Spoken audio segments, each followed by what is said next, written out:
Good morning everyone, आप सभी लोगों का स्वागत है। आज 8 मई है तो ई डीएनए सीरीज में हम लोग डेली न्यूज़ पेपर एनालिसिस देख रहे हैं, जिसमें हम लोग दैनिक जागरण, राष्ट्रीय संस्करण और जनसत्ता के न्यूज़ को कवर कर रहे हैं। इस न्यूज़ एनालिसिस में हम लोग प्रीलिम्स, मेंस और इंटरव्यू स्तर के साथ साथ निबंध के टॉपिक को भी कवर करने का प्रयास करते हैं। तो लगातार हम बने हुए हैं आप लोगों के साथ, तो आगे बढ़ते हैं, देखते हैं आज का टॉपिक क्या है, इंपॉर्टेंट टॉपिक जिस पर हम लोग चर्चा करने वाले, डिस्कशन करने वाले हैं। तो आज विश्व थैलेसीमिया दिवस है, तो इस न्यूज़ के संदर्भ को देखेंगे। साथ ही नेक्स्ट टॉपिक में देखेंगे भारत में चीन के नियुक्त किया गया राजदूत, नया राजदूत एम्बेसडर नियुक्त किया गया सी फी होंग को। तो एस्पेक्ट इसको समझने का प्रयास कर लें। प्रीलिम्स और मेंस दोनों स्तर पर भारत के दौरे पर आ रहे हैं मालदीव के विदेश मंत्री मूसा जमीर। तो अभी हालिया जो घटनाक्रम मालदीव में हुए हैं, विवाद उत्पन्न हुआ, उसके बाद इसके क्या मायने बनेंगे, उस संदर्भ को समझने का प्रयास करेंगे। उसके बाद नेक्स्ट टॉपिक देखेंगे ग्रामीण खपत में शहरी इलाकों को पछाड़ा। तो ग्रामीण खपत कैसे बढ़ी है, इसके संबंधित कुछ आंकड़े प्रस्तुत किए गए हैं, तो सारे संदर्भ को हम देखेंगे। खाद्य अवशिष्ट सूचकांक रिपोर्ट 2024 आया है, जिस पर हम लोग कुछ मेंस और पीटी फैक्ट नज़र डालेंगे और आपके एग्जाम ओरिएंट चीज़ों को कवर करने का प्रयास करेंगे। पुतिन 5वीं बार बने हैं रूस के राष्ट्रपति, तो इसके पीटी एस्पेक्ट को भी देखने का प्रयास करेंगे। आगे एक नेक्स्ट टॉपिक में परिवारों की शुद्ध बचत 3 साल में घटी है, तो इसके कारण क्या है, इसके संदर्भ क्या है, ये किस प्रकार से आपके एग्जाम ओरिएंट टॉपिक को कवर करता है, ये सारे संदर्भ को देखने का प्रयास करेंगे। फिर नेक्स्ट टॉपिक है दक्षिणी चीन सागर में को लेकर मुखर हो रही भारत की नीति। तो विदेश नीति कैसे प्रभावित होगी, सारे द्विपक्षीय संबंध कैसे प्रभावित होंगे, साथ ही साथ आसियान संबंध कैसे एक दूसरे के साथ अंतर संबंध करेंगे, इन सारे मुद्दों को दक्षिणी चीन सागर के संदर्भ में समझने का प्रयास करेंगे। आज के संपादकीय में 2 टॉपिक है, जिसमें सुप्रीम कोर्ट में पंथ निरपेक्षता की परीक्षा होगी। कुछ ऐसे मामले आए हैं जहां हालिया मामले और अभी चल रहा है, जिस पर सुप्रीम कोर्ट उस पर पंथ निरपेक्षता के संदर्भ में किस प्रकार की निर्णय अभिसारित करता है, जिससे हम लोग पंथ निरपेक्षता को व्यापक तरीके से समझ सकेंगे। फिर एक और भी संपादकीय है, जिसमें भूख कुपोषित बच्चों का भविष्य कैसा होगा, क्या होगा, इसके संदर्भ में जो संपादकीय आया है वो आपको किस प्रकार से मेंस के एस्पेक्ट को कवर करता है, उस चीज़ को समझेंगे। साथ ही साथ यहाँ से ऐसे के टॉपिक भी आपको यहाँ से प्राप्त होंगे। ऐसे के जैसे पंथ निरपेक्षता के संदर्भ में ऐसे प्रश्न पूछा जाता है, भूखमरी कुपोषण के संदर्भ में प्रश्न आपसे पूछा जाता है, तो ऐसे के भी पार्ट आप लोगों को यहाँ से पूछे जा सकते हैं। ध्यान रखिएगा, इसलिए आपको सारे एस्पेक्ट समझने की आवश्यकता है, ताकि हम इन सब चीज़ों को आगे बढ़ के देख सकें। चलिए आगे, हमसे जुड़ने के लिए आपको यह वीडियो बिल्कुल फ्री है यूट्यूब पर, लेकिन इसके प्रीलिम्स, मेंस, इंटरव्यू और नोट्स प्राप्त करने के लिए और वीकली टेस्ट में शामिल होने के लिए आपको मात्र 599 रुपये हमें पेड करना होगा। 1 साल की यह वैलिडिटी वैधता के साथ आप इसे प्राप्त कर सकते हैं, जिसमें हम लोग बात करेंगे आंसर राइटिंग प्रोग्राम में सारी चीज़ों को कवर करने का प्रयास करते हैं। चलिए next topic, like share subscribe आपको जरूर करनी चाहिए, युक्ति है इसको सपोर्ट करनी चाहिए। और अगर जिन्हें ऐप डाउनलोड नहीं हो रहा है, या ऐप डाउनलोड कर सकते हैं आपको गूगल स्कैनर से स्कैन करके, या आपको लिंक दिया रहता है description box, comment section box में, तो आप कहीं से भी डाउनलोड कर सकते हैं। साथ ही साथ टेलीग्राम चैनल से जुड़ सकते हैं। आप टेलीग्राम चैनल पर जाकर युक्ति टाइप कीजिएगा, हमें वहाँ पाइएगा, या इस बार कोड को स्कैन करके भी टेलीग्राम चैनल से जुड़ सकते हैं। वेबसाइट विजिट कर सकते हैं www.yuktis.in और हमने पा सकते हैं। लाइक से सब्सक्राइब के अतिरिक्त आपको बेल आइकन भी दबाना, ताकि सारे नोटिफिकेशन सबसे पहले आप तक पहुँचे। चलिए पहले टॉपिक पर आते हैं, तो देखते हैं सबसे पहले क्या न्यूज़ दिया गया। सबसे पहला न्यूज़ है, इंपॉर्टेंट न्यूज़ है, यहाँ से प्रश्न आपको पूछे गए हैं। आप प्रीवियस ईयर क्वेश्चन देखिएगा।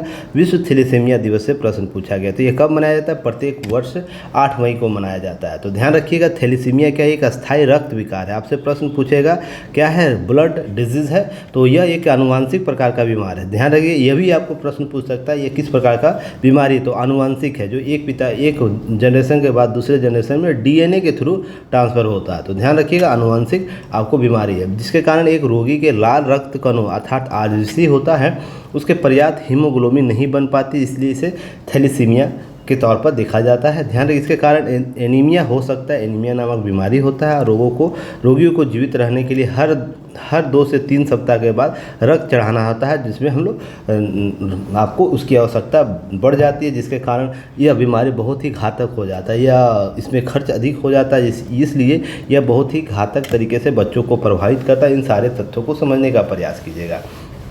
अब ध्यान रखिएगा, प्रत्येक लाल रक्त कण जो है आपको आरबीसी आरबीसी वो हीमोग्लोबिन के अणुओं की संख्या 240 से 300 मिलियन के बीच हो सकती है। यह तथ्य आपको जानकारी रखनी है। और यह ध्यान रखिएगा, यह जो बीमारी है भारत में बहुत ही प्रभावित कर रही है बच्चों को। इसके संदर्भ में कुछ चीज़ें ध्यान रखनी है। इसके प्रकार क्या होते हैं, जैसे एक माइनर होता है, इंटरमीडिएट होता है, एक मेजर होता है। थैलेसीमिया के 3 रूप है, तीनों स्टेज है, जिसके आधार पर यह बीमारी और भी घातक हो जाती है। अगर हम इसके नोट के तौर पर देखें तो पहला मामला कब आया था, तो 1938 में आया था। और 2014 का थीम क्या है, जीवन को सशक्त बनाना, प्रगति को अपनाना, सभी के लिए समान और सुलभ थैलेसीमिया उपचार, यह थीम है। तो इस थीम को जरूर याद रखिएगा, प्रश्न के तौर पर पूछा जा सकता है। चलिए, थैलेसीमिया के वर्ल्ड थैलेसीमिया दिवस के संदर्भ में इतना ही पीटी फैक्ट इम्पॉर्टेंट है, इसे कवर कर सकते हैं। देखिए, यहाँ पर यह न्यूज़ आपको 2 तरीके से हो सकता है। देखिए, मेंस में आपसे प्रश्न पूछ सकता है नियुक्ति के संदर्भ में, और प्रीलिम्स से तो डायरेक्ट आपको प्रश्न पूछे जाते हैं। जब हम राजदूत एम्बेसडर की नियुक्ति करते हैं और 18 महीने के बाद चीन ने नियुक्त किया है, तो कुछ मायने होंगे विदेश नीति के संदर्भ में, द्विपक्षीय संदर्भ के मामले में। इन सब तथ्यों को समझने का प्रयास कीजिएगा। जैसे कि जब चीन के राष्ट्रपति शी जिनपिंग, चीन के वरिष्ठ कूटनीतिक सू फीहोंग है, भारत को नया राजदूत नियुक्त किया गया, जो पूर्वी लद्दाख में दोनों देशों के बीच जारी तानातानी के बीच चीन ने भारत में यह नियुक्ति पिछले राजदूत कार्यकाल खत्म होने के 18 महीने के बाद की। अब ध्यान रखिएगा कि हाल में आपको भारत और चीन के साथ क्या विवाद है। अगर हम भारत का मैप देखें तो ध्यान रखिएगा, भारत का मैप यहाँ से स्टार्ट होता है। तो आपको मैं प्रयास कर रहा हूँ बनाने का। तो देखिए, यहाँ से जब विवाद शुरू होता है, आपको अक्साई चीन से लेकर आपको नेपाल का बस बॉर्डर छोड़ दीजिए, उसके भूटान का बॉर्डर के पास भी विवाद है, नेपाल के बॉर्डर के पास भी विवाद है, और अरुणाचल प्रदेश जो यह क्षेत्र है, अरुणाचल प्रदेश के पास भी विवाद है। एक लंबा सीमा विवाद हमारे इसके साथ है। क्या है? सीमा विवाद है। फिर उसके बाद आपको इसका विदेश नीति में प्रभावित करता है। जैसे हम पड़ोस नीति जब हम अपनाते हैं, पड़ोस नीति, तो भारत के साथ वो क्या करता है, ध्यान रखिएगा, पड़ोस नीति के साथ साथ वो क्या करता है कि भारत का रिंग ऑफ पल्स का, अर्थात मोतियों का माला, पल्स अपनाता है चीन अपना रहा है भारत के साथ, अर्थात मोतियों का माला अपना रहा है ना, मोतियों का माला अपना रहा है। तो इसे ध्यान रखिएगा, प्रभावित कर रहा है। साथ ही साथ आपको वर्ल्ड जो वो बना रहा है, जो BRO जो कॉन्सेप्ट है, वो जो विश्व को एक रास्ते के तहत जोड़ने का प्रयास करता है, जिसमें हम आपको world one belt one road initiative का कॉन्सेप्ट देते हैं। उसके माध्यम से यह द्विपक्षीय संबंध को प्रभावित करता है। पाकिस्तान से सीपेक बना रहा है, तो उसमें हमारे सीमा साझा प्रभावित होती है। साथ ही साथ हमारा चीन के साथ क्या है, द्विपक्षीय व्यापार होता है, उसमें घाटा का हम लोग चल रहे हैं।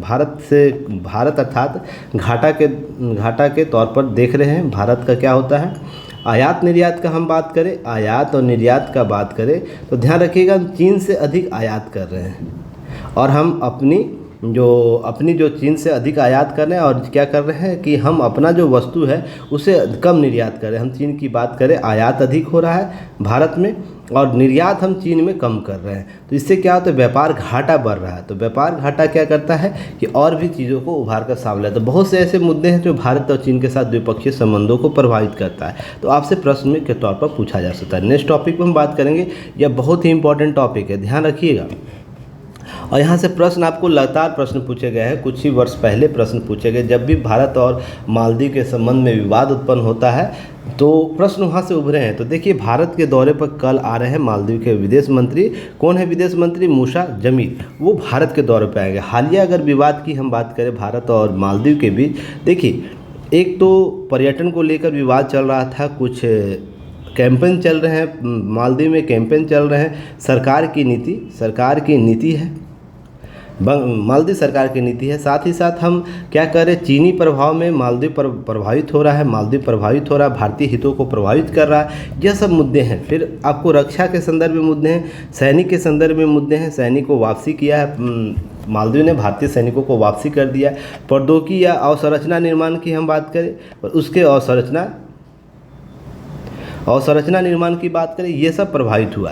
पर इसके विपरीत हम बात करें तो हाल में आपको याद है, कल ही मैंने आप लोगों को न्यूज एनालिसिस कराया, कुछ देश के प्रतिनिधि क्या कर रहे हैं, भारत के दौरे पर आ रहे हैं। किस लिए?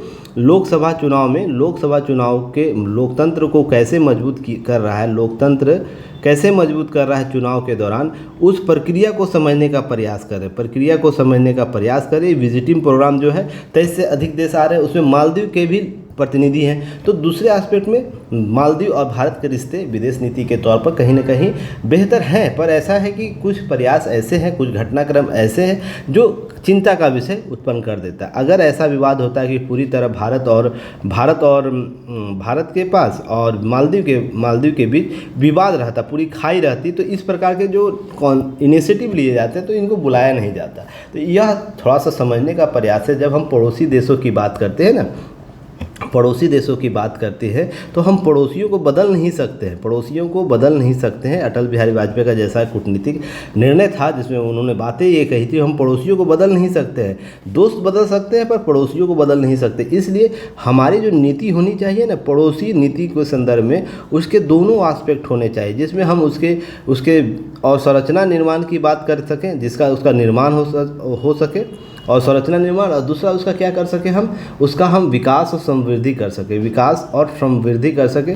इसके एस्पेक्ट क्या होंगे कि भारत का जो पड़ोसी देश होगा वो क्या होगा, समृद्ध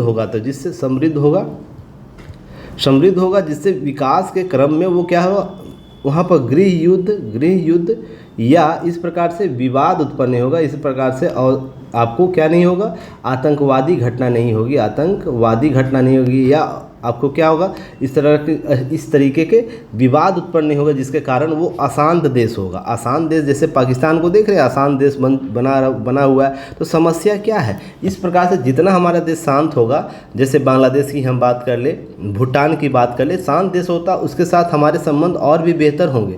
इसलिए इस प्रकार के संदर्भ को हम म्यांमार का उदाहरण दे सकते हैं। म्यांमार अभी गृह युद्ध छिड़ा, वहाँ पर इस प्रकार के हालात बने हुए, तो हमारे संबंध बेहतर होते हुए भी हम उसके साथ रिलेशनशिप बेहतर नहीं कर पा रहे। इसलिए जितना यह समृद्ध होगा, हमारा पड़ोसी देश समृद्ध होगा, हम उतना अधिक समृद्ध होंगे, क्योंकि हमें अतिरिक्त वहाँ पर बल खर्च नहीं करना पड़ेगा, हमें उसके अतिरिक्त विदेश नीति नहीं खर्च करनी पड़ेगी। इस प्रकार के हमको बार बार हमें अपने को खुद को साबित करने की आवश्यकता नहीं हो। इसलिए इन संदर्भ को समझने का प्रयास करिएगा कि भारत की समृद्धि उसके पड़ोसियों की समृद्धि पर भी डिपेंड है। तो इसलिए इन सारे तथ्यों को समझने का प्रयास कीजिएगा। चलिए आगे हम बात करें। देखिए, जब भी भारत के साथ विवाद उत्पन्न होता है, मालदीव का प्रश्न पूछा। देखिए 2013 में यूपीएससी के एग्जाम में मेंस में प्रश्न पूछा है, जैसे पिछले 2 वर्ष में मालदीव के राजनीतिक विकास पर चर्चा कीजिए, क्या वे भारत के लिए चिंता का कोई कारण हो सकते। तो इस बार आपको भारत के सभी समग्र और मालदीव के बीच जो विवाद उत्पन्न हुए, वो जो विवाद अभी मैंने चर्चा किया, उन सभी से जोड़कर प्रश्न आपको पूछे जा सकते हैं। अगर वो यूपीएससी की हम बात करें, बीपीएससी की बात करें, यूपीपीसीएस की बात करें, एमपीआरएस, किसी भी एग्जाम की आपको स्टेट पीसीएस की बात करें, सभी जगह प्रश्न आपसे पूछे जा सकते हैं। तो आप जिस स्तर के एग्जाम की तैयारी कर रहे हैं, उसी संदर्भ में प्रश्न आप बनाइएगा अपना और इसे कवर करने का प्रयास कीजिएगा। चलिए नेक्स्ट टॉपिक पर देखते हैं। यह भी इंपॉर्टेंट टॉपिक है। देखिए, ग्रामीण खपत शहरी इलाकों में पछाड़ा है। यह आपको यूपीएससी के जीएस पेपर 3 में आएगा, वृद्धि और विकास खाद्य प्रसंस्करण में। अगर हम बीपीएससी की बात करें तो ध्यान रखिएगा, यह जीएस पेपर 2 में आएगा, जहाँ पर इकोनॉमी और ज्योग्राफी का पार्ट आता है। ध्यान रखिएगा, यहाँ से प्रश्न पूछे जा सकते हैं। अब इसका मायना क्या होगा, ग्रामीण खपत बढ़ गया है, शहरी इलाकों को पछाड़ा, इसका मायने क्या निकाले जा सकते हैं। तो देखिए, कॉन्सेप्ट है फास्ट मूविंग कंज्यूमर गुड्स, जिसे हम लोग FMCG बोलते हैं। उसके उद्योग ने मामले में 2024 के पहली तिमाही में राष्ट्रीय स्तर 6.5 में वृद्धि की है। कितनी की वृद्धि की है, तो ध्यान रखिएगा, वृद्धि की है आपको 6.5%। अब है कि पिछली तिमाही जो 23 की थी उसमें 3.1% थी। यह ध्यान रखना है, 15 माह में ऐसा पहली बार हुआ जब ग्रामीण खपत शहरी इलाकों से ज़्यादा हुई है। तो उपभोक्ता के व्यवहार में नज़र आ रहा। अब देखिए, अगर कोई उपभोक्ता अपने वृद्धि कर रहा है किस में, खपत में, तो उसके मायने क्या होंगे। तो उसके मायने यह समझने का प्रयास कीजिएगा। अगर हम बात करें खपत बढ़ रहा है तो मांग बढ़ रही होगी ना, किसी वस्तु का मांग बढ़ रही हो, हर प्रत्येक वस्तु का होगा, खाद्य वस्तुओं की मांग होगी या अन्य वस्तुओं की मांग होगी। मांग बढ़ेगी तो मांग बढ़ने के लिए जैसे ही मांग क्रिएट होगा बाज़ार में, तो उसके लिए क्या होंगे, मांग की पूर्ति करने के लिए संसाधन लगाए जाएंगे। उसके लिए फिर पूर्ति करने के लिए निर्माण करने के लिए क्या होगा, रोज़गार क्रिएट होगा। तो निर्माण करने के लिए रोज़गार होगा, रोज़गार करेगा तो क्या होगा, फिर आपको क्या होगा कि आपको फिर मांग बढ़ेगी। जो रोज़गार आएंगे, जिनके पास अतिरिक्त पैसे आएंगे, मान लें हज़ार लोग इस रोज़गार में जुड़े, तो इन लोगों के पास आय वृद्धि होगी तो फिर यह मांग खपत बढ़ेगी। तो यह एक सर्किल को जन्म देता है। सर्किल को मांग वृद्धि होगी तो क्या होगी, आय वृद्धि होगी, लोगों के पास रोज़गार आएगा तो अतिरिक्त पैसे आएगा। अभी मान लीजिए इसके पास 100 रुपया है और जब वो जॉब करेंगे उनको रोज़गार मिलेगा तो इनके पास अतिरिक्त 500 रुपया आएगा, तो इसके पास 600 रुपया हुआ ना। तो 600 रुपया वो क्या करेगा, उसकी खपत बढ़ेगी ना। अब वो खाद्य वस्तुओं को बढ़ाएगा, क्या करेगा, खाद्य वस्तुओं को सबसे पहले बढ़ाएगा, खाद्य वस्तुओं का मूल्य को बढ़ाएगा। उसके बाद क्या करेगा, अपनी ज़रूरत की वस्तुओं को खरीदेगा। उसके बाद क्या करेगा, उसके अतिरिक्त बना हुआ तो अवसंरचना निर्माण कर सकता है, अर्थात इंफ्रास्ट्रक्चर को बढ़ाएगा, अपने इंफ्रास्ट्रक्चर को बढ़ाएगा। तो इस प्रकार से सभी चीज़ें क्या होंगी, देश की समृद्धि में योगदान करेगी। क्या करेगी, देश की समृद्धि में योगदान करेगी। यह इंपॉर्टेंट फैक्टर समझने का प्रयास कीजिए। और मैंने आप लोगों को ये सर्किल बताया रखा है, याद रखिएगा। ये सर्किल फिर से क्रिएट हो जाएगी, इसलिए ध्यान रखिएगा। किसी के भी खपत में बढ़ने में, इस अर्थात खपत बढ़ रही है, पैसे आपको पे किए जा रहे हैं, रुपये पे किए जा रहे हैं मार्केट में रुपये दिए जा रहे हैं। तो मार्केट में रुपये आने का अर्थ सीधा सा इसी सर्किल को याद रखना है। जो सर्किल मैंने बता रखा है ना, इसी सर्किल को याद रखना है। तो ध्यान रखिएगा, इस एस्पेक्ट इसी संदर्भ में समझने का प्रयास कीजिएगा। इससे क्या होगा, इतना होने के बाद क्या होगा, ये सारे तथ्य हो गए, उसके बाद क्या होगा, तो आपसे प्रश्न पूछा जाएगा। तो इससे क्या होगा, अगर मांग वृद्धि हो रही है, खपत वृद्धि हो रही तो ध्यान रखिए, इससे जीवन की गुणवत्ता बढ़ती है। जीवन की क्या होती है, गुणवत्ता बढ़ती है। सबसे इम्पॉर्टेंट है, जीवन का जो भी स्तर रहा होगा व्यक्ति विशेष का ध्यान रखिएगा, उसकी गुणवत्ता में वृद्धि होगी। दूसरा क्या होगा, मांग जैसे ही बढ़ेगी तो रोज़गार में क्या होगा, वृद्धि होगी। तीसरा क्या होगा कि बाज़ार हमारा क्या होगा, चक्रीय बाज़ार उत्पन्न होगा, अर्थात मांग आधारित बाज़ार क्रिएट होगा, जिससे यह सर्कुलेट बाज़ार हम इसे कह सकते हैं। ठीक है, उसके नेक्स्ट याद रखना है। इसके अतिरिक्त क्या हो सकता है, इसके अतिरिक्त लोगों के पास पैसे होंगे तो निवेश की क्षमता बढ़ेगी। यह सब फैक्टर आपको याद रखना है, यह इंपॉर्टेंट है। निवेश बढ़ेगी, फिर आपको आय क्रिएट करने के नए संसाधन उत्पन्न हो सकते हैं। ये सब फैक्ट आपको याद रखने। क्लियर हो गया। चलिए आगे हम बात करें। बाकी सब चीज़ें आपको यहाँ से आंकड़े आप पढ़ कर देख सकते हैं। इंपॉर्टेंट है, जो भी मैंने बताया उसको समझने की आवश्यकता है। ठीक है, चलिए आगे हम बात करेंगे। देखिए, एक रिपोर्ट आया है जिसमें यह बोला गया है कि जिसे खाद्य अपशिष्ट सूचकांक 2024, तो संयुक्त राष्ट्र पर्यावरण कार्यक्रम के द्वारा यह की एक रिपोर्ट है जिसमें UNDP कहते हैं। ध्यान रखिएगा। अब इसके बारे में मुझे बताइएगा, संयुक्त राष्ट्र जो पर्यावरण कार्यक्रम है वो क्या अवधारणा, वो कब इसका गठन किया गया, कब प्रोग्राम बनाया गया, या किसके द्वारा संचालित किया जाता है, इसके लक्ष्य क्या है, कमेंट सेक्शन में मुझे बताइएगा। इसके बारे में मैंने बहुत बार चर्चा कर रखा है।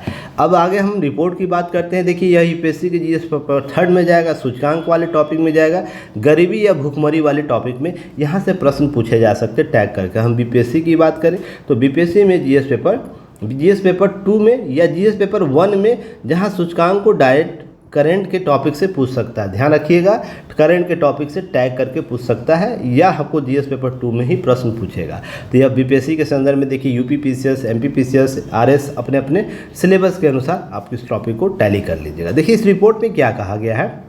यह रिपोर्ट कहता है कि 2022 में दुनिया भर के कुल 1.0 टन खाना बर्बाद हुआ है।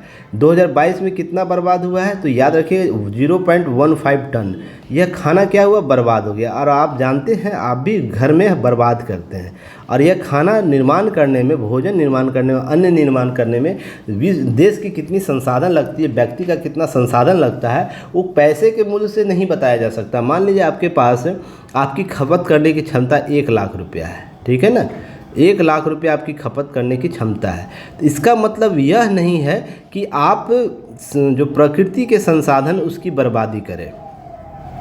क्योंकि प्रकृति क्या करती है, सभी के साथ समानांतर व्यवहार करने की चेष्टा करती है या अनुसरण करती है, जिसमें सभी का समान हक बना रहे। तो इसमें गरीब जो लोग हैं ना, गरीब या भूखमरी के दंश से झेल रहे हैं, भूखमरी से जो दंश से झेल रहे हैं, उनको भी अधिकार है भोजन प्राप्त करने का प्रकृति से। पर हम मानवीय लोग हैं जो आय के साधन के आधार पर या आय के स्तर के आधार पर हम क्या करते हैं, इसका विभेद करते हैं। अर्थात हमारे पास लाख रुपया, 2 लाख, 5 लाख रुपया है तो हम कुछ भी कर सकते हैं, इसका अर्थ यही होता है। पर यह बिल्कुल भी प्राकृतिक न्याय के सिद्धांत के बाहर का कॉन्सेप्ट है।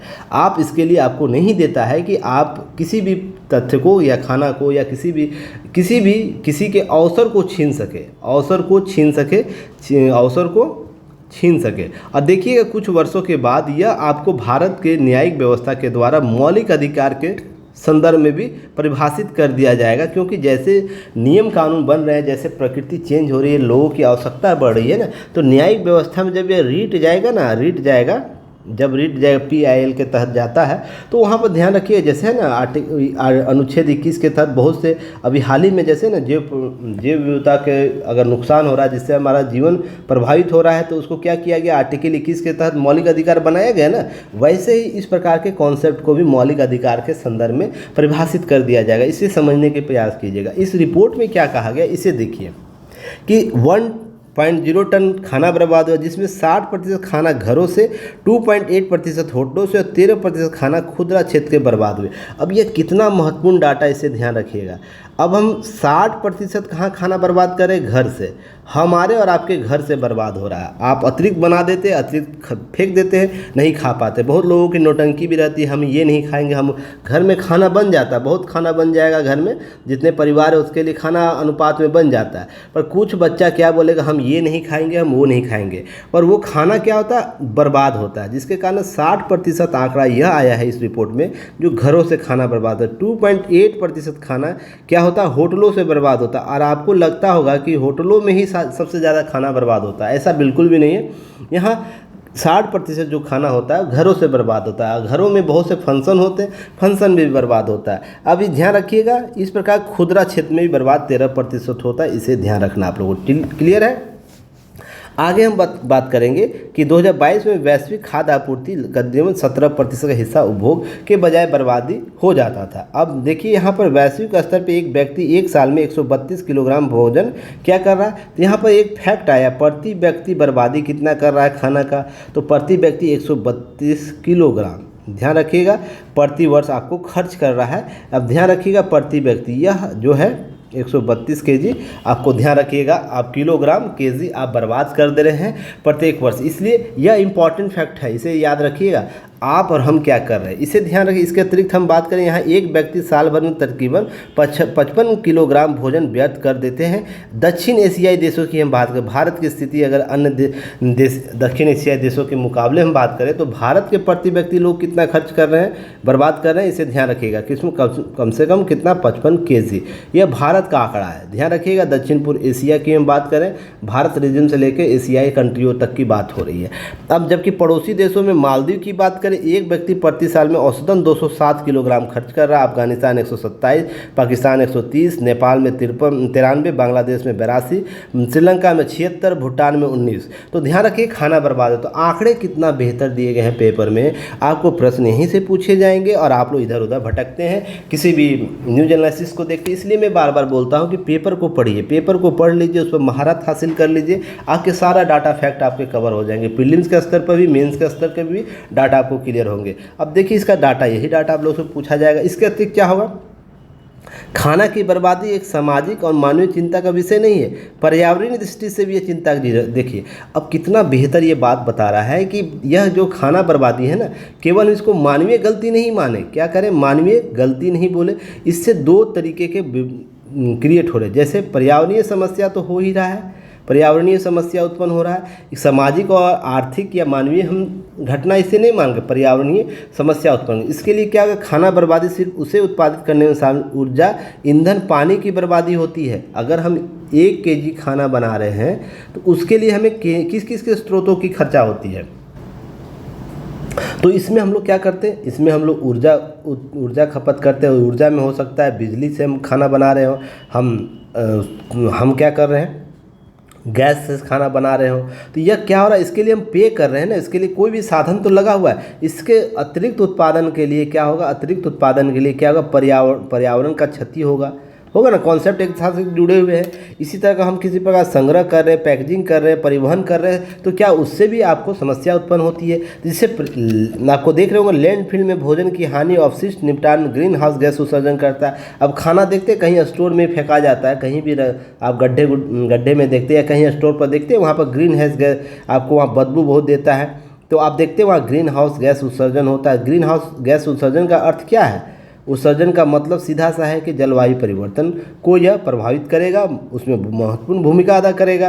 तो कमेंट सेक्शन में मुझे बताइएगा ग्रीन हाउस गैस किसे कहते हैं। तो चलिए आगे बात करते हैं इसमें कौन कौन से तत्व शामिल किए जाते हैं। अब ध्यान रखिएगा, अब इसमें मीथेन गैस का उत्सर्जन होता है। अब यह सबसे इंपॉर्टेंट है, मीथेन गैस कितनी क्षति पहुंचा रही है जल पृथ्वी को, इससे किसी से छुपा हुआ नहीं। कार्बन डाइऑक्साइड 25 गुना अधिक शक्तिशाली ग्रीन हाउस गैस उत्पन्न हो जाता है। यह जो मीथेन की बात हम करते हैं तो यह कार्बन डाइऑक्साइड से कहीं ज़्यादा अधिक शक्तिशाली है। एक बार वातावरण में मीथेन गैस आता है तो वो 12 वर्षों तक वहीं रहता है। आप सोच के देखिए, यह 12 वर्ष तक तो पृथ्वी को प्रभावित करेगा, पृथ्वी के जलवायु को प्रभावित करेगा। और जलवायु को किस हद तक प्रभावित कर रहा है यह मीथेन गैस, सोच के देखिएगा आप लोग।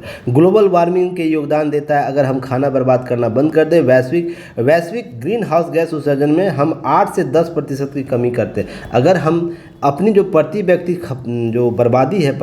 बर्बादी को हम कम कर दें, हम डिक्रीज़ कर दें, तो क्या होगा, हम 8 से 10% क्या कर सकते हैं, 10% हम ग्रीन हाउस गैस के उत्सर्जन को कम कर सकते हैं। अब इससे बेहतर क्या एग्जाम्पल हो सकता है, बस आपको करना क्या है, करना यह है जितना आपकी खाने की क्षमता है ना, उतना ही खाना बनवाइए घर में और उतना ही खाइए। अतिरिक्त खाने की भी आवश्यकता नहीं है। ऐसा नहीं कि भर पेट खा के और पेट निकाल लीजिए और अतिरिक्त भोजन कीजिए। हालांकि मेरा भी पेट थोड़ा निकला हुआ है, पर भी मैं कोशिश कर रहा हूँ खाने को कम करने के लिए। और मैं खाना बर्बाद नहीं करता हूँ, थाली में जितनी रहती है मैं उसमें से सारे खाने को खाने का प्रयास करता हूँ। और किसी दिन छूट भी जाता है तो ध्यान रखिएगा, मैं उस दिन बहुत गिल्ट महसूस करता हूँ, ऐसा बिल्कुल भी नहीं है। और मैं इसके लिए आपको मेरे पुराने स्टूडेंट वो जानते हैं मैं किस प्रकार से नैतिकता की बात करता हूँ। मैं किसी को समझाने से पहले खुद के स्तर पर उसे फॉलोअप करता हूँ। इसलिए इस तथ्य को मैं बोल रहा हूँ कि आप खाना को बर्बाद न करें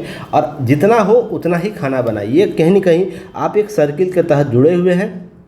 अगर आपको लगता है कि हम नहीं बताएंगे तो कोई और बचाएगा, अगर हम पर प्रभाव नहीं डालेगा। देखिए अभी हाल ही में 42 डिग्री टेम्परेचर हो गया दिल्ली का। सोच के सकते आने वाले समय में 50 और 55 होगा तो क्या स्थिति होगी। अब मैंने आपको आंकड़े दे रखे हैं कि अगर यही स्थिति रहा, यही बदहाल जलवायु परिवर्तन पर हम काम नहीं कर, अगले 200 वर्षों में पृथ्वी पर मानवीय बसावट की समस्या उत्पन्न होगी। मानवीय बसावट होंगे या नहीं होंगे इसी पर प्रश्न चिन्ह हो जाए। हम जीव जंतु को तो छोड़ दीजिए, ठीक है ना। तो अब इसे समझने का प्रयास कीजिएगा। अब समाज के लिए अभिशाप होता, देखिए प्रश्न आपको यहाँ ऐसे का एक टॉपिक पूछ सकता है। यहाँ पर भोजन की बर्बादी आधुनिक होते समाज के लिए अभिशाप है।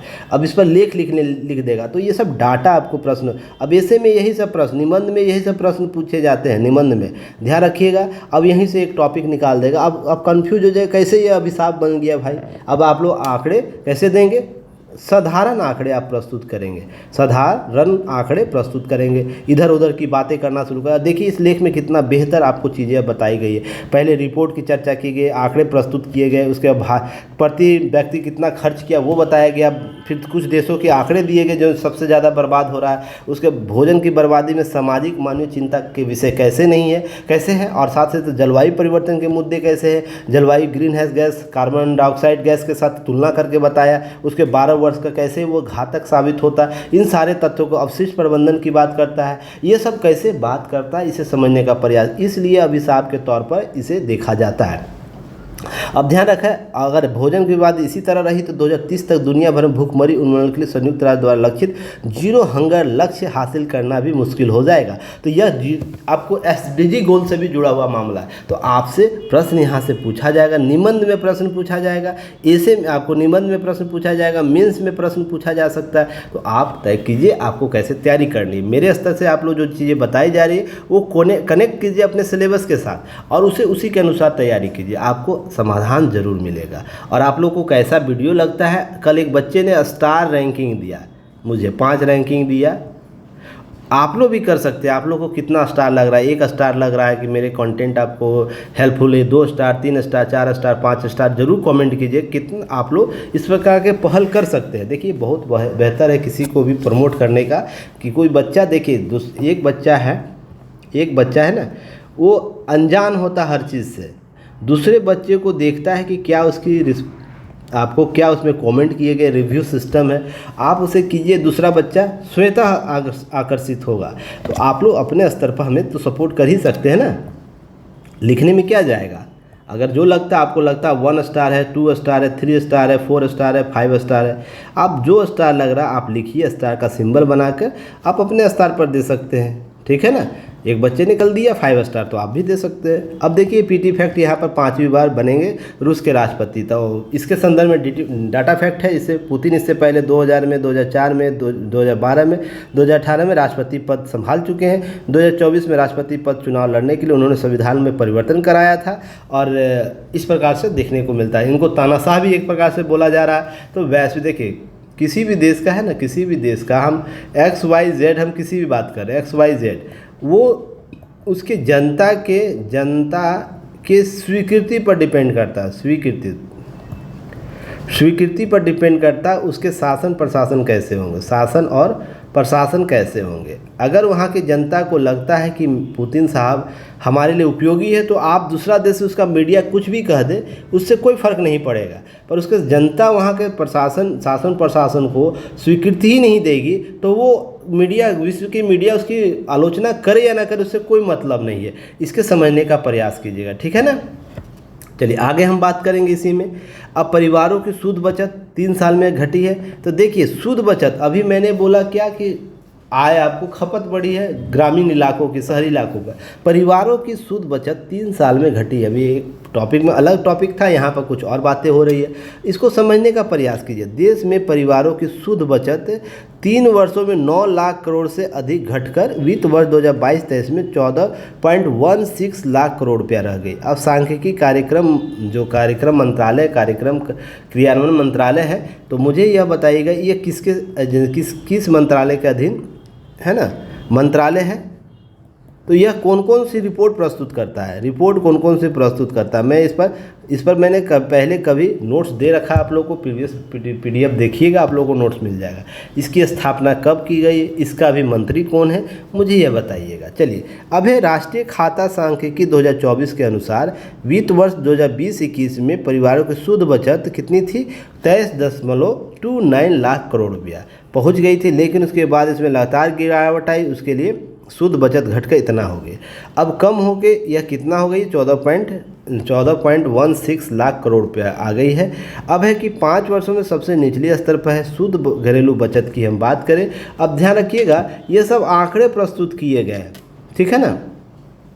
तो अब ध्यान रखिएगा इसमें कुछ बताया गया है कि हम सरकारी आंकड़ों से पता चलता है कि 2020-21 में जो लोग दौरान म्यूचुअल फंड में निवेश में 3 गुना होकर इतना रुपया कमाया।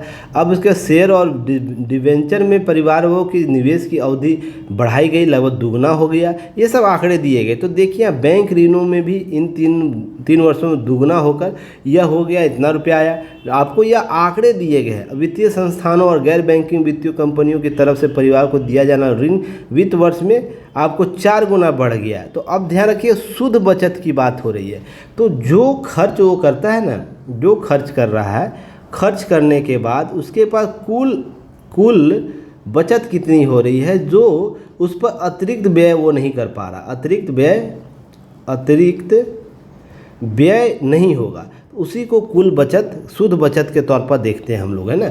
जैसे x निकालने के लिए y माइनस Z+A हम लोग करते हैं ना एडवेंचर के तौर पर, राष्ट्रीय आय हम निकालते हैं तो क्या करते हैं इसी तरीके से करते हैं। तो ध्यान रखिएगा इस x को प्राप्त करने में शुद्ध बचत की बात हो रही है, तो बचत के लिए खर्च की सीमा बना रहा होगा, तो लोगों के खर्च बढ़ रहे हैं। ध्यान रखिएगा मैंने अभी क्या बताया था, खर्च बढ़ रहे हैं। खर्च बढ़ रहे तो किस प्रकार का खर्च, खाद्य उपभोग, आप देख रहे हैं खाद्य उपभोग की वस्तुएँ बढ़ रही है, लोग प्रभावी हो रहे हैं। लोग क्या कर रहे हैं, जोमेटो स्विगी जैसे और भी रेस्टोरेंट है जो आउटलेट होते हैं उस पर जाके खाद्य वस्तुओं को उपभोग कर रहे हैं। दूसरा क्या कर रहे हैं, लग्जरियस वस्तु अर्थात उपभोग की वस्तुओं को क्या कर रहे हैं, उपभोग की वस्तुओं की खरीद कर रहे हैं। दूसरा आपको देख रहे हैं नए नए जो कपल्स हैं, नए नए लोग हैं, क्या कर रहे हैं, जाके अपने अतिरिक्त ओकेज़न पर क्या कर रहे हैं, खर्च कर रहे हैं, विशेष खर्च कर रहे हैं। तो आप देखते लोगों के पास आमदनी कम है और खर्च की सीमा अधिक बढ़ते जा रही है, तो इन दोनों के अंतर के बीच शुद्ध आय कहाँ से बच पाएगी, यही सबसे इम्पॉर्टेंट फैक्टर है। आमदनी अगर 100 रुपया है, लोगों का प्रत्येक वर्ग, मान लीजिए पहले 50% वो खर्च करता था अपने कुल आमदनी का, फिर 60% हो रहा है, फिर 70%, 80% हो रहा है। तो ये जो बचत होगा, शुद्ध आय बचत जो होगा, शुद्ध बचत की बात हो रही है, तो क्या होगी, वो कैसे बचेगी, यहाँ पर ध्यान इम्पॉर्टेंट है। हर साल 10% 15% से इंक्रीज कर रहा है, किस में, वो अपने खर्च में। तो खर्च जब तक नहीं रोका जाएगा तब तक वो शुद्ध बचत की आंकड़े प्राप्त नहीं होंगे, और आने वाले समय में लोगों के खर्च की सीमा और भी बढ़ेगी। अभी आप लोग क्रेडिट कार्ड का सिस्टम देखते होंगे, क्रेडिट कार्ड क्या करता है कि आपको पहले कुछ पैसे दे देता है, लिमिट में पैसे दे देता है, वो आपको पहले अवसर देता है, क्या देता है, खर्च करने के लिए, और खर्च कर लेने के बाद आपको कुछ दिनों के बाद वो अतिरिक्त टैक्स के साथ, अतिरिक्त रुपये के साथ आपसे वो वसूली करता है। पर आपकी आय तो लिमिट है ना, 100 रुपया लिमिट है, पर आपको उसके लिए खर्च पहले कर दिए हैं, तो आपको अतिरिक्त पे करना है, तो आपकी शुद्ध बचत की सीमा जो है वो कमज़ोर होती है। यही फैक्टर आपको समझने की आवश्यकता है। चलिए आगे हम बात करेंगे। देखिए बहुत ही इंपॉर्टेंट है, इसे ध्यान रखिएगा। दक्षिणी चीन सागर को लेकर मुखर हो रही भारत की नीति। अब है दक्षिणी चीन सागर की बात करें, अभी हाल ही में ज़्यादा मुखर हो रही है। INS दिल्ली, INS शक्ति, INS किलंतर, इस क्रम में सिंगापुर पहुँचे। सिंगापुर में अभी विवाद चल रहा। जैसे अगर एक मैप की हम बात करें, देखिए यहाँ पर आप देख रहे हैं, यहाँ पर दक्षिणी चीन सागर ये टोटल है, ठीक है ना, दक्षिणी चीन सागर ये है, और यहाँ पर विवाद है नॉर्थ डैश लाइन का। ये नॉर्थ डैश लाइन देख रहे हैं आप, यह नॉर्थ डैश लाइन का विवाद चलता है। चीन यह बोलता है ना, चीन जो है यह बोलता है यह क्षेत्र मेरा है, साउथ चाइना सी, पर आपको पता है कि यह देश वियतनाम, यहाँ देख रहे हैं वियतनाम आपको यह देश है। फिर उसके बाद आपको यहाँ पर ध्यान रखिएगा फिलीपींस आपको देखने को मिल रहा होगा, आपको इधर ही सिंगापुर मिल जाएगा। तो ध्यान रखिएगा यह सब क्या है कि सबके समुद्री सीमा इसके साथ साझा करती है। पर चीन सबसे बड़ा देश है, इन क्षेत्रों में सबसे ज़्यादा शक्तिशाली देश है, तो वो प्रभावित करता है अपने विदेश नीतियों के तहत इन क्षेत्रों की। यह क्षेत्र हमारा है भाई, ये तुम्हारा समुद्री क्षेत्र आपके सीमा तक, आपका नॉटिकल मील तक ही रहेगा सीमित ना। पर यहाँ पर क्या करता है, सिंगापुर और भारत के संबंध अभी हालिया बढ़ोतरी हुई। सिंगापुर क्या कर रहा है कि मंगा रहा है कि भारतीय जो तैनाती है उसको वहाँ वृद्धि कर रहा है। अब ध्यान रखिएगा 3 दिन पहले भारत के प्रमुख उद्योग Adani group company Adani ports जो स्पेशल इलेक्ट्रॉनिक्स है, दक्षिणी चीन सागर के पास फिलीपींस शहर में बतान में एक एयरपोर्ट बनाने के प्रस्ताव किया, जिसमें फिलीपींस सरकार की तरफ से जल्द मंजूरी दिए जाने के आसार है।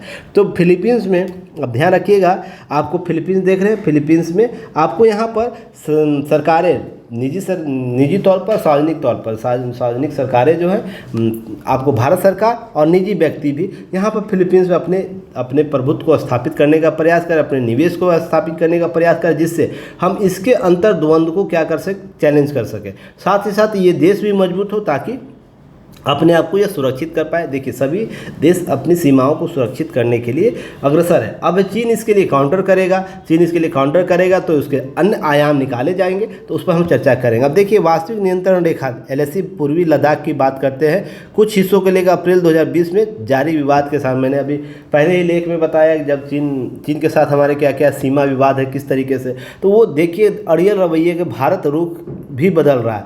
आपको याद हो मैंने 2023 के जब यह विवाद हुआ था लद्दाख में, जब विवाद हुआ था तो मैंने वहाँ पर बताया था ना कि चीन के उस नस को पकड़े जिसमें वो उसकी छटपटाहट बढ़ेगी। हम जब तक सॉफ्ट नीति को अपना रहे हैं ना, तभी तक वो क्या कर रहा है, हम पर दबाव बना रहा है। हम उसे मैन्युफैक्चरिंग के स्तर पर उसे प्रभावित कर सकते हैं, उसकी विदेश नीति पर प्रभावित कर सकते हैं, उसके इर्द गिर्द जो छोटे छोटे देश है ना, उसको हम प्रभावित कर सकते हैं, उसके साथ संबंध हम बेहतर करें। जितनी पहुंच इसकी सीमा तक हम बनाएंगे ना, उतना बेहतर वो हमारे साथ काउंटर वो करेगा, हमारे साथ वो बना रहेगा। उसको पता है कि जो ये रिजिम है ना, उसमें इसका विरोध केवल भारत ही कर सकता है। अब भारत विरोध भी नहीं करेगा, भारत उसके अलग अलग तरीके से उसको तोड़ने का प्रयास करेगा। अभी भारत तिब्बत का मुद्दा उठाएगा यूएन में, अब बहुत से मुद्दे हैं, तिब्बत का मुद्दा उठाएगा, हांगकांग का मुद्दा उठाएगा, तो क्या होगा, चीन की आंतरिक समस्या उत्पन्न होंगी।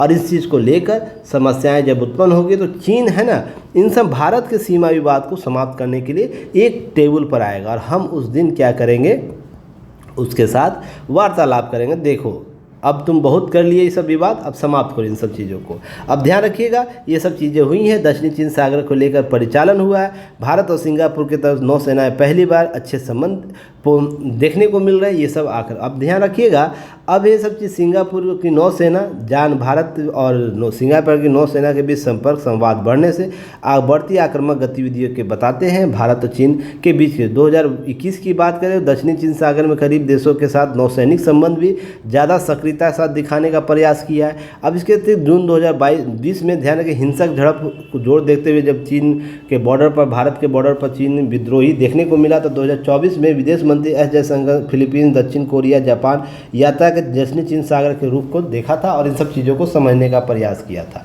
ये सब तथ्य समझने का प्रयास कीजिएगा।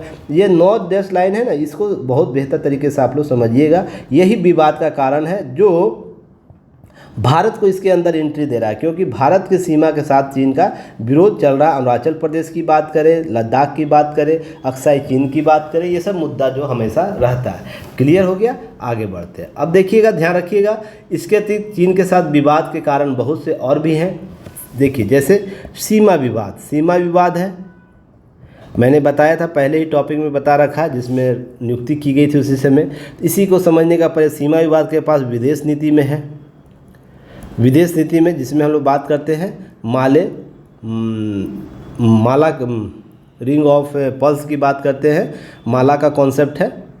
फिर उसके बाद हम प्रौद्योगिकी की बात करते हैं।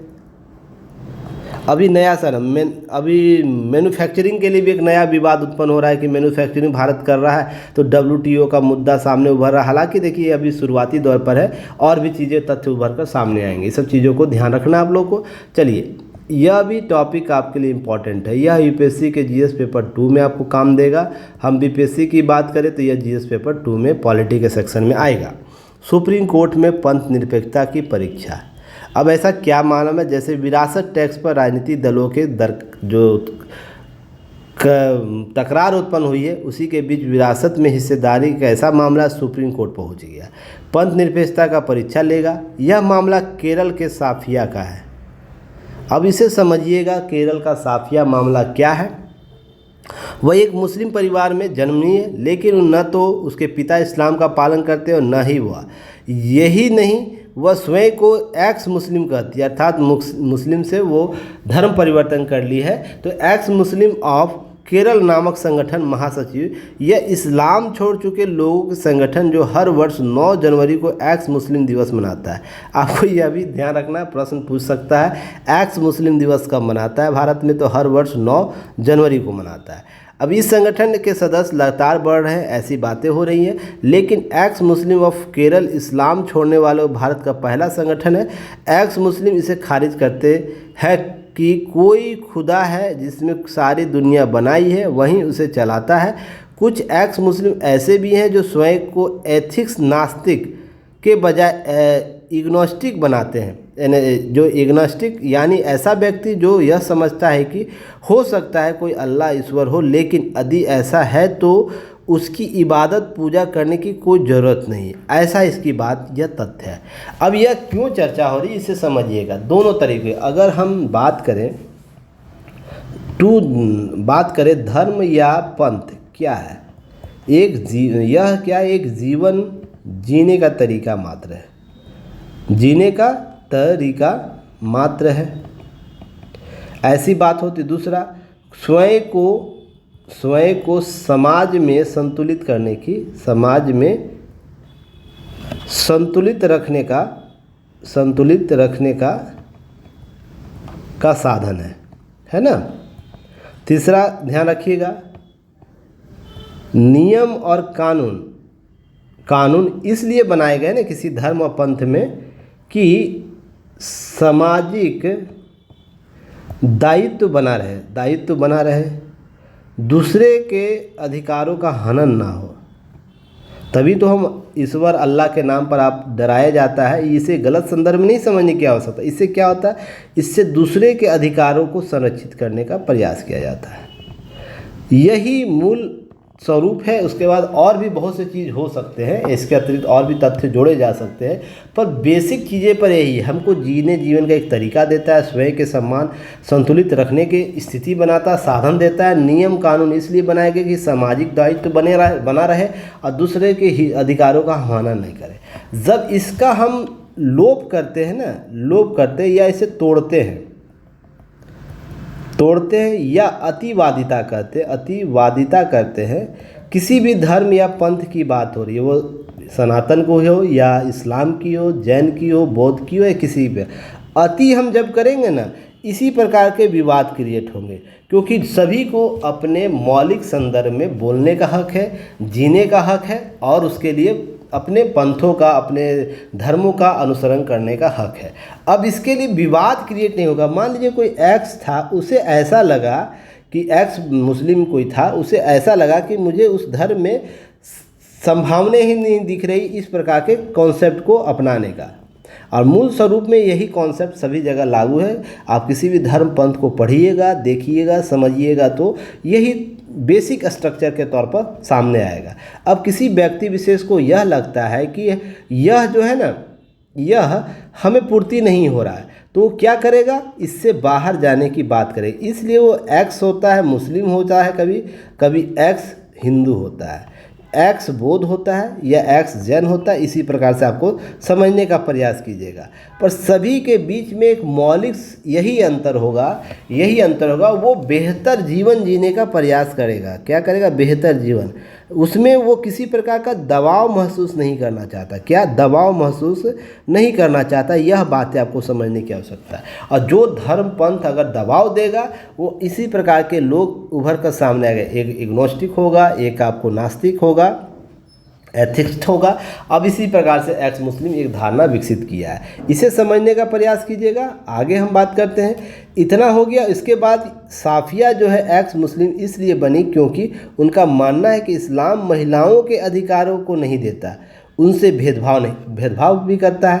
तो यह धारणा ध्यान रखिएगा। मुस्लिम पंथ भले किसी स्तर पर इसे साबित करे अपने धर्म ग्रंथ के आधार पर मैंने कभी आप लोगों को जब ट्रिपल तलाक हुआ तो एक धारणा बताया था कि आप सबसे पहले मानवीय जीवन जीते। जब बच्चा जन्म लेता है ना, आप प्राकृतिक जन्म लेता है तो आप प्राकृतिक न्याय का अनुसरण करते हैं। प्राकृतिक न्याय, और प्राकृतिक न्याय क्या कहता है, 3 कॉन्सेप्ट पर सबसे इम्पॉर्टेंट है कि आपको जीवन जीने का अधिकार है। पहला है रहने का अधिकार है, इस प्रकृति में रहने का अधिकार है। इससे आपसे कोई नहीं खा सकता है, छीन सकता है। और ये खाने और पीने, जीवन निर्वाह करने की शक्ति है।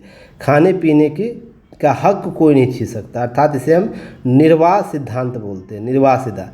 और ये कॉन्सेप्ट कोई व्यक्ति, कोई पंथ या कोई धर्म आपसे छीन नहीं सकता है ना, इसे समझिए। उसके बाद हमारा मंत्रांतरण होगा। किसी भी तरीके से हम सनातन में जाएंगे, सनातन धर्म में जाएंगे, हिंदू धर्म में जाएंगे, मुस्लिम में जाएंगे, जैन में जाएंगे, ईसाई में जाएंगे, पारसी में जाएंगे, जो विश्व के अन्य धर्म पंथ है उसमें जाएंगे। जन्म लेते समय आपको यह कॉन्सेप्ट प्राप्त है। यही कॉन्सेप्ट मानवाधिकार के सार्वभौमिक सिद्धांत 1948 में संयुक्त राष्ट्र के द्वारा दिया गया है। अब यह सबसे मौलिक अधिकार आपके हैं कोई भी देश में जाइएगा, ये तीन, हम मान लीजिए हम पाकिस्तान में भी चले जाते हैं ना, ये तीन मौलिक अधिकार हमसे छीनने की कोशिश वो देश नहीं कर सकता। जब यह छीनेगा तो मैं वैश्विक मंचों पर जाकर उसे बर्बाद कर सकते, उसके नियम कानून के आधार पर। इसे समझने का प्रयास कीजिएगा। वो कोई धर्म नहीं कर सकता है, कोई पंथ नहीं कर सकता है, कोई देश नहीं कर सकता। इसलिए साफिया जो है वो केवल इसी आधार पर बात बोल रही है कि मुझे क्या जीवन जीने का अधिकार है, और जीवन जीने का अधिकार वर्तमान आधुनिक युग में आपके अधिकारों से जुड़ा, मौलिक अधिकारों से जुड़ा हुआ, आपके राज्य के नीति तत्व जो दिए गए उससे जुड़ा हुआ है। तो आप देखते हैं भारतीय संदर्भ में आर्टिकल 21 कितना प्रभावित हो गया, जहाँ जीवन जीने का अधिकार दिया गया है, इसे समझिएगा। इसी में सोफिया क्या बोलती है कि हम इस्लाम छोड़ना समान बात नहीं है, क्योंकि इस्लाम मान्यता इसकी इजाज़त नहीं देता। कुछ तो मुर्तद काफिर करार देकर उन्हें कत्ल काबिल भी बताती है। ये सब तथ्य है। अब देखिए, अपने देश में जावेद अख्तर, तस्लीमा रसनीम जैसे नामी लोग खुलेआम खुद को नास्तिक कहते हैं ना, लेकिन आम मुस्लिम इस्लाम छोड़ देने के बाद भी ऐसा कहने का साहस नहीं जुटा पाता है, क्योंकि इस्लाम के जो कट्टरपंथी लोग हैं, जो विचारधारा को खुलेपन नज़रिए से नहीं देखते हैं। और मैंने कभी बताया था, इस्लाम जिस वक्त जन्म लिया था ना, उस समय की स्थिति कुछ और थी और वर्तमान की स्थिति कुछ और है। तो आपको और आने वाले समय में 100-200 साल के बाद और स्थिति बदलेगी। तो आपको समय के साथ परिवर्तन आवश्यक है। किस तथ्यों को? जो मौलिक मानवीय अधिकार पर स्थापित है। तो आप परिवर्तन जब तक नहीं कीजिएगा, परिवर्तन का अर्थ यह नहीं होता है कि आपके जो धर्म ग्रंथ है उसको समाप्त कर देना या उसके मान्यताओं को स्थापित नहीं होने देना। आप उसमें मानवीय मौलिक अधिकारों की बात करें, सामाजिक अधिकारों की बात करें, सांस्कृतिक अधिकारों की बात करें, आप उसमें परिवर्तन लाइए। क्यों सनातन इतना जीवंत सनातन क्यों इतना जीवंत है? इसलिए उसने समय के साथ अपने आप को बदलाव किया। उसके अपने ही लोग इतने कटु आलोचक हुए कि वो स्वयं को बदलाव किया। और आज स्थिति यह है कि उसमें सभी लोगों को, सभी वर्गों को, सभी विश्व वसुधैव कुटुंबकम की बात करता है। रीज़न उसके पीछे है, जब तक आप लोगों को खुलेपन के अवसर नहीं दीजिएगा तो समस्या उत्पन्न होगी। अभी समुदाय को बहिष्कार तिरस्कार का सामना करना पड़ा, ये सब बातें की गई है। कुल मिलाकर बात यह है कि जब हम देखिए यूट्यूबर्स चैनल्स आप देखते हैं, जैसे एक्स मुस्लिम साहिल, समीर, जफर हेरेटिक, कुरान वाला, इमरोज़ आलम आदि, उन्हें प्रभावित होकर एंजल रुबानी जैसे एक्स मुस्लिम महिलाएं भी अपने यूट्यूब चैनल चला रही है। एक्स मुस्लिम यूट्यूबर पहचान और चेहरा छिपा कर रखते हैं। रीज़न उसके पीछे कि इनका कत्ल कर दिया जाएगा, किनके द्वारा? इस्लाम के जो कट्टर विचारधारा रखते हैं उनके द्वारा। अब यहाँ देखा कि यूट्यूबर चैनल इस आधार पर प्रायः बैन या डिमोनेटाइज रहते हैं, वे बायसफेमी कर रहे हैं। अब देखा फ्री स्पीच का परचम उठाने वाला सोशल नेटवर्क प्लेटफॉर्म एक्स मुस्लिमों के प्रति ज़रूरत से ज़्यादा अनुदार है। यहाँ ध्यान रखिएगा, फ्री स्पीच के बजाय ब्लास्फेमी के तहजीब मिलती है। अब इसे से ब्लास्फेमी जिसे कहते हैं, जो किसी के ग्रंथ का कोई या किसी विचारधारा का विरोध करता है, विचारधारा का विरोध करता है, उसको क्या करते हैं? उसकी हत्या कर देता है।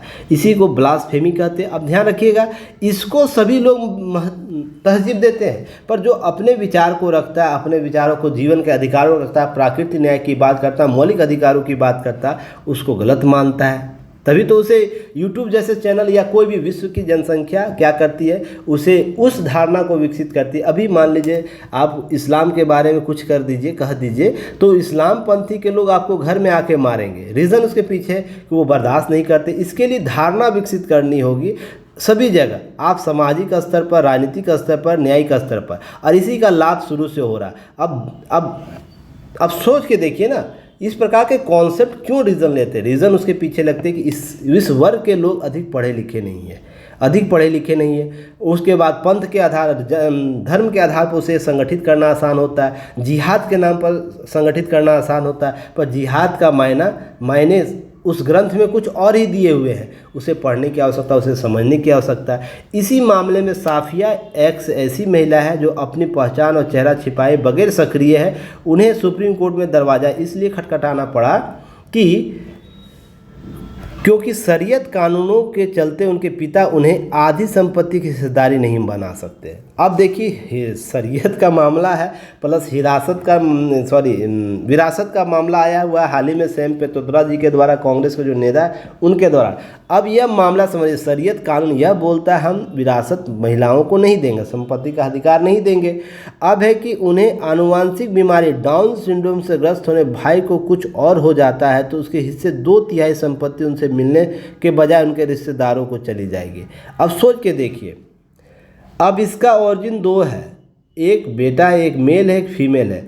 बेटा को कुछ प्रॉब्लम हो रहा है, अब वो किसी तरह मर जाता है, ठीक है ना, और यह पिता है, पिता भी तो कुछ दिन के बाद मरेंगे, तो यह महिला को यह अधिकार प्राप्त होना चाहिए ना कि उसके रिश्तेदारों को प्राप्त होना चाहिए। यह प्राकृतिक न्याय की बात है या मौलिक अधिकार की न्याय की बात है। जो जन्म दिया उसी के बच्चे को अधिकार होगा ना। अब जो शरीयत कानून इसके विपरीत बात कर रहा है, तो यही मामला सुप्रीम कोर्ट में गया है। अब शरीयत के अनुसार बेटी का पिता विरासत में 1/3 और बेटे के 2/3 अधिकार होता है। अब इसे समझने का प्रयास कीजिए, शरीयत का जो अनुसार बेटी का पिता का हिस्सा 1/3 होगा। अब 1/3 इसे मिलना था, 2/3 इसे मिलना था। पर यह मामला के चलते शरीयत चलते मुसलमानों पर भारतीय उत्तराधिकार कानून लागू नहीं होता है। अब सफ़िया जो चाहती है कि जब वह इस्लाम छोड़ चुकी है तो पिता भी इस्लाम नहीं मानते, तब उनकी संपत्ति का बंटवारा पंथ निरपेक्ष कानून अर्थात भारतीय उत्तराधिकार अधिनियम के तहत किया जाए। सुप्रीम कोर्ट उसकी इस याचिका पर विचार करने के लिए सहमत हो गया है। उसके चलते केरल और भारत सरकार नोटिस जारी किया गया, उसके अपने मुद्दे मंगाए जाएंगे। अब ध्यान रखिएगा, शरीयत कानून को कोई छेड़छाड़ नहीं होनी चाहिए, ऐसे सुप्रीम कोर्ट के पहुंच सकते हैं ये सब संगठन, मुस्लिम पर्सनल लॉ बोर्ड जैसे कुछ संगठन कहने के लिए यह पहुंच सकते हैं। अब ध्यान रखें, शरीयत में छेड़छाड़ का हल्ला मचाकर ही संगठनों के राजीव गांधी सरकार के दबाव में बनाकर शाह बानो मामले में सुप्रीम कोर्ट के फैसले को पलटवाया था। इसलिए पुनः पंथ निरपेक्षता की जो परीक्षा है बोली जा रही है कि शाह बानो में तो सुप्रीम कोर्ट ने अपनी बात विचार बदल दी थी। अब क्या करिए, अभी भी वही हालात है कि वर्तमान में हालात बदल चुके हैं। 3 तलाक के मामले में उनकी नहीं चली, लेकिन अब सुप्रीम कोर्ट फैसले स्वीकार करने आनाकानी कर रहे हैं लोग। एक्स मुस्लिम जो सूफिया है का मामला पंथ निरपेक्षता की प्राथमिकता मिलेगी, ये सब बातें उभर कर आएगी। जब मजहबी कानून के जकड़न बच पाएगा या नहीं, इससे स्पष्ट एक्स मुस्लिम ही नहीं मुस्लिम अधिकारों के लिए संघर्ष संगठन भी कार्य देख रहे हैं। तो ये सब मामला आपको देखने का प्रयास कीजिएगा, बहुत ही महत्वपूर्ण मुद्दा है, इसे समझते हुए आगे बढ़िएगा। चलिए नेक्स्ट टॉपिक है, इस पर मैं कुछ दिन पहले ही 2 वीक पहले ही इस पर मैंने एक न्यूज एनालिसिस करवाया था आप लोगों को कुपोषण के आधार पर। उसी के आंकड़े यहाँ पर आए। अंतर्राष्ट्रीय श्रम संगठन जो है उसके गिलबर्ट हुबांगो की सच्चाई पर्दा उठाया, ये सब बातें, गरीबी भूखमरी। आप इस कंटेंट को पढ़िएगा और शॉर्ट नोट में जैसे आप लोग को दिया जाता है एक टॉपिक ना, जिसमें 2 टॉपिक 3 टॉपिक जिस दिन जब हम लोग संपादकीय में देखते हैं उस दिन स्वयं के स्तर पर आपको तैयारी करनी होती है। तो आप इस टॉपिक को पढ़िएगा, इससे कौन कौन से महत्वपूर्ण तथ्य निकले हैं आपको पॉइंट आउट करके इसका PDF बना के क्या करना है, ग्रुप में शेयर करना ऐप पर, ठीक है ना। ऐप पर आप कम्युनिकेशन ग्रुप में शेयर कर सकते हैं या हिंदी न्यूज़पेपर एनालिसिस वाले ग्रुप में शेयर कर सकते हैं, दोनों जगह। और ऐप में कैसे भेजना है आप लोग को पता है। देखिए नीचे एक पिन का ऑप्शन होगा, यहाँ पिन बना होगा, यहाँ सेलेक्ट कीजिएगा। सेलेक्ट करने के बाद जो फाइल है आप लोग सेव किए होंगे PDF, उसको नाम दे दीजिएगा। उस फाइल को सेलेक्ट करके यहाँ पर इसमें फॉरवर्ड कर देना। बहुत आसान तरीका है, बहुत हार्ड नहीं है, उसे समझिएगा। इससे आपको क्या समझ में आ रहा है कब की पॉइंट के तौर पर लिखिएगा। चलिए बनाइएगा कैसे कि जैसे इसका टॉपिक लिख दीजिएगा, टॉपिक क्या है, डेट यहाँ साइड में लिख दीजिएगा और नाम अपना क्या करना है, अपना नाम जो भी नाम आपका हो और आपको यहाँ लिखना है YUKTI युक्ति और लास्ट मोबाइल का 4 डिजिट लास्ट का मोबाइल का 4 डिजिट लिख दीजिएगा ताकि हमें कोडिंग करने में आसान हो, ठीक है ना। अब इसके बाद इस टॉपिक को पढ़ने के बाद आपके कौन कौन से तथ्य समझ में आ रहे हैं, इस पूरे लेख को पढ़ के की पॉइंट के तौर पर लिखिएगा। लास्ट में निष्कर्ष लिखिएगा, निष्कर्ष आप क्या समझ रहे हैं, जो भी समझ रहे हैं उस निष्कर्ष को लिखकर उसका PDF बनाकर सेंड करिएगा, ठीक है ना। सेंड करने का तरीका मैं बता दिया। चलिए फिर कल मिलते हैं, तब तक के लिए धन्यवाद, जय हिंद।